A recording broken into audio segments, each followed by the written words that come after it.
बुलढाण्यात शरद पवारांच्या राष्ट्रवादीच्या तालुकाध्यक्षावर प्राणघातक हल्ला झाल्याची बातमी आहे। मातोळा तालुकाध्यक्ष सुनील कोल्हेंवर लोखंडी रॉडनं हल्ला झाला।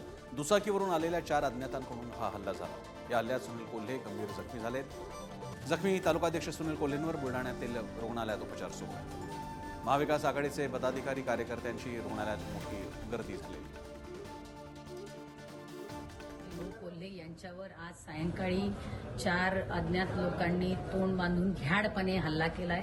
त्यांच्यावर प्राणघातक हा हल्ला करण्यात आलाय। त्याचा मी सगळ्यात पहिल्यांदा या ठिकाणी निषेध करते। या ठिकाणी जी लोक निवडून आली त्यांना तो विजय सुद्धा पचवता येत नाहीये।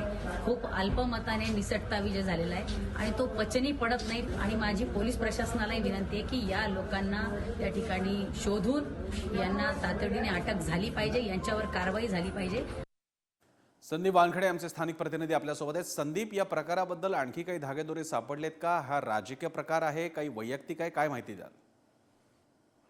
खरं तर आता ही घटना घडल्यानंतर जे कोल्हे आहेत सुनील कोल्हे यांना जिल्हा सामान्य रुग्णालयात उपचारासाठी दाखल करण्यात आलं होतं आणि त्यावेळी महाविकास आघाडीचे विविध पदाधिकारी कार्यकर्त्यांनी एकच गर्दी या ठिकाणी केली होती।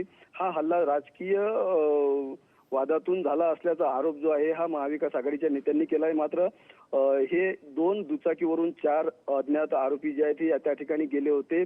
त्यांच्या तोंडाला रुमाल बांधलेला होता आणि त्यामुळे आता पोलीस या संदर्भात अधिकचा तपास करतायत की नेमके आरोपी कोण होते। हा राजकीय विरोधातून हल्ला करण्यात आला आहे की वैयक्तिक वाद होता, याबाबत पोलीस अधिक तपास करतायत। मात्र महाविकास आघाडीच्या पदाधिकाऱ्यांकडून हा राजकीय हल्ला असल्याचं आरोप त्यांनी या ठिकाणी केलेला आहे।